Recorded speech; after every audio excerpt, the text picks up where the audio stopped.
Naruto 5e, alright? The better version of D&D, if you will. That's what everyone calls it nowadays. You got some high damage numbers, okay? You're rolling a lot of dice. But the question stands, as a level 1 character with a singular turn, how much damage can you do? That's what I found out for you guys.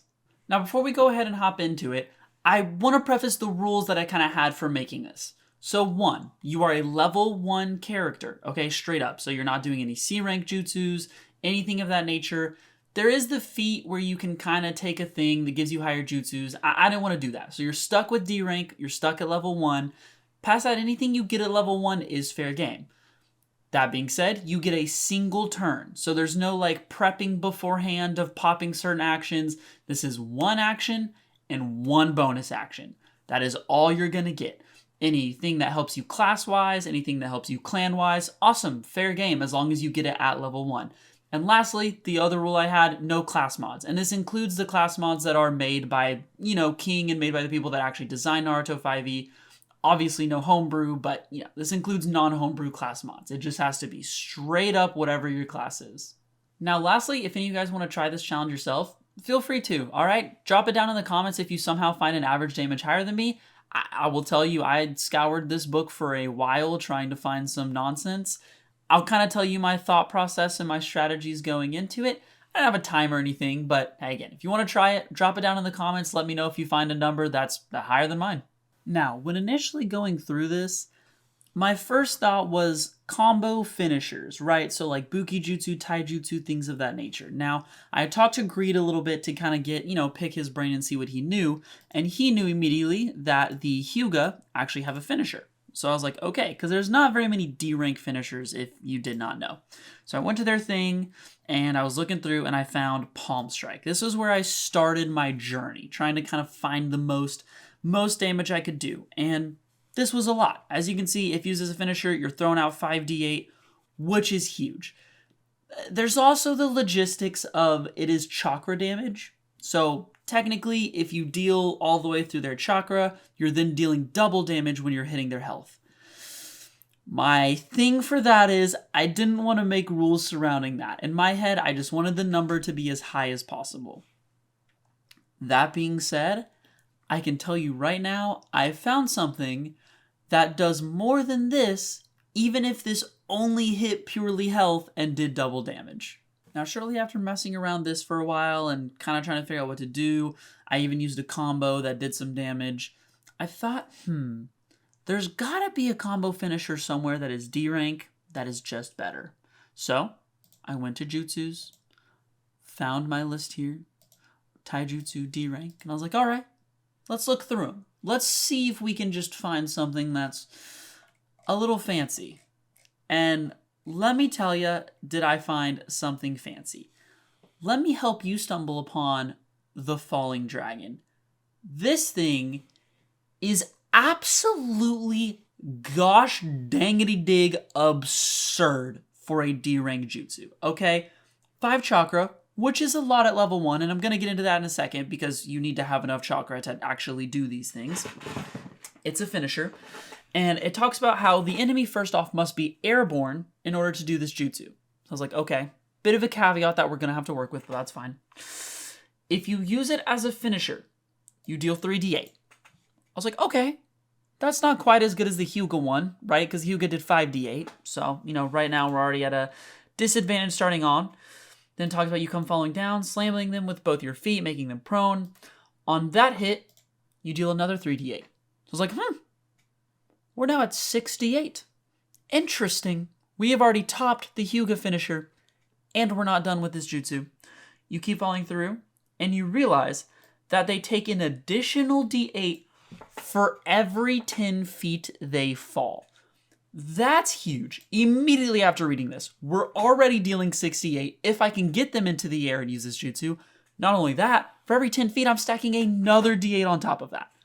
Absolutely absurd. I read this, I immediately jump on it. I'm like, this just has to be absolutely absurd numbers. So I go through. I'm looking for combos, and let me tell you, I find one. So I'm searching, I'm digging, looking for this bad boy, And as I scroll through, I find a few different options. There's actually quite a few that do knock the enemy into the air. 15 feet is kind of the typical number. But I stumble across something very interesting, and that would be Leaf Uppercut. This bad boy knocks them 30 feet into the air. Not only that, but deals their unarmed plus 3d6.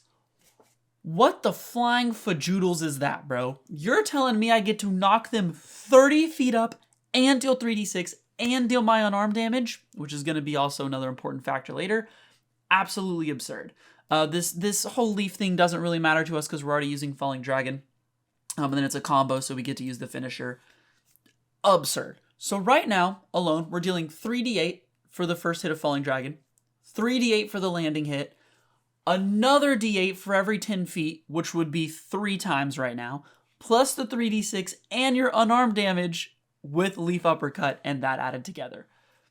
Absurd. And I'm sure I know what you're thinking right now. You would never need that much damage as a level 1 character. And you're right. But you know what the best part is? We just got started. Now, if you've made it this far into the video, I hope you're enjoying the content. If you are, if you could drop a little sub for the boy. All right, and I have a request, okay, for my special little watchers that made it this far. If you could in the comments type out Falling Dragon Busted, okay? That just lets me know, hey, you're a real one, okay? And only real ones are going to type that in the comment section. Now, getting back to our regularly scheduled program here. After finding the jutsus and knowing, hey, this is what I want, obviously Taijutsu Specialist class was going to be the go-to. And I'm not even going to go over that one with you. It really doesn't do a whole lot at level 1, except for 2 main things. One is you can use strength or dex when it comes to using taijutsu. And 2, your unarmed attacks become a d6. Important to note. Now after that, we had to find our clan. And this was interesting, because I could either find someone good at dex or good at strength. Either way was fine. And so I'm digging through, I'm like, maybe Namikaze, I know they do some attack stuff, and, you know, they have high dex. Maybe Hoshigaki, I know they're plus 2 strength, they're really strong boys. But I ran across something very interesting, and that's going to be Jugo, okay? Not only are they plus 2 strength, which is very important, but they are also plus 1 con, which is going to be important, and I'll mention that later. But they have something called Raw Chakra. Now, if, you know, you don't study the Naruto 5e book like an absolute nerd as I am, you probably don't know exactly what this is. And basically, you get a couple of D4s that are equivalent to your proficiency bonus. So you get 3 total. These are going to be D4s. You can do a few different things with them. The most important one being Amplify, which is whenever you make a taijutsu attack, you may add Raw Chakra die to the damage roll. And it also specifies up here, you can spend any amount when using the following effects. So with this jutsu, not only does Jugo's class give us that strength and that con that we need, but it also lets us just add a free 3d4 to the mix. Absurd. All right, we're now doing just a ridiculous amount of numbers, which we'll go over here in a second, but we're just adding 3d4 for the fun of it. It just gets absurd.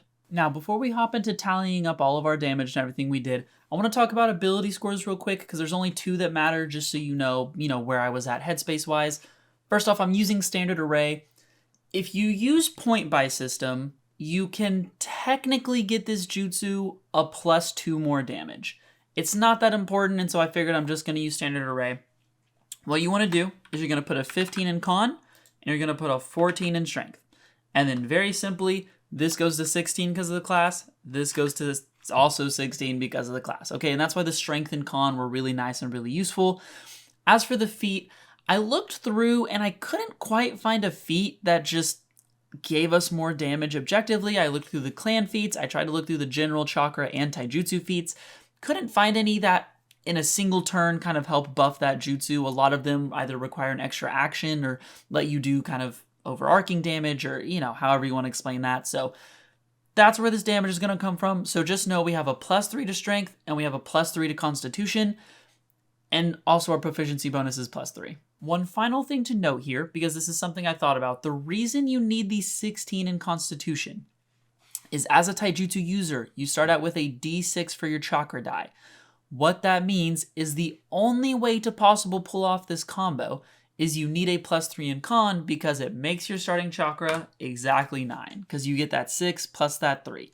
So this combo does burn all of your chakra, but hey, we're looking for highest 1-turn damage, so who cares? And now for us nerds out there, we get to the best part, which is calculating the average damage. I'm going to go ahead and link this in the description so that if you're doing this yourself, you can use this tool. It's very simple, very easy. It basically just tells you, hey, this is the average damage you would roll on whatever amount of dice you're rolling. Now to get started, we're starting with Leaf Uppercut, right, knocking them into the air. You're going to do an unarmed attack in your unarmed damage. So that's going to give us a d6 plus 6. And then on top of that, you are doing 3d6. Okay, you're also knocking them 30 feet in the air, but that doesn't inherently matter yet. Now for the good stuff, Falling Dragon. So you have your enemy in the air, and you're bringing them back down. So what do we need to add for this? Well, your first hit, when you are in the air, initially kicking them downwards, is just going to be a simple 3d8 bludgeoning. That's it. After you do this and they fall and they land, you then land on top of them, dealing another 3d8. Now, as it specifies, and this is important, you on top of that, for every 10 feet they went down, deal another 3d8. So, because they dropped 30 feet, guess what? We're dealing 3d8. Now, after dealing this 3d8, guess what they need to take? That's right, fall damage. Now for fall damage, they're going to, for every 10 feet, take a d6. So guess what's happening? They are taking 3d6 damage. This is just absurd, and we have more to type. And last but not least, like we talked about, the whole reason we took that Jugo clan, as you hit them, yes sir, we gonna add some raw chakra die to this bad boy. So guess what? 3d4 on top of it all. And here we have our final equation for the most absurd combo you can pull off as a level 1 Taijutsu specialist Jugo member. Alright? And guess what? We're dealing 78.5 damage on average. That's ridiculous. You are dealing almost 80 damage on average, which is more than likely going to just about wipe anything you see. And as I talked about before, I can kind of show you this real quick as well. Doing the Hyuga good ol', all right, let's say we do our 5d8, you're doing 22.5. Even if you doubled that, you're barely over half of what this combo can do alone. Just absolutely ridiculous. So there you have it. If you want to do some absolutely absurd damage as a level 1 character, that's where you want to be. Maybe you're doing a little level 1 one-shot because you're a psychopath and you can absolutely make your DM hate you when you walk up to the boss and just absolutely slaughter it like a machine, okay? Besides that, like I said, if you come up with a higher number, please let me know down in the comments. I'm super interested to see what you guys can come up with. And past that, I got nothing else for you. So I hope y'all enjoyed this one, and I'll see y'all in the next video. Peace out.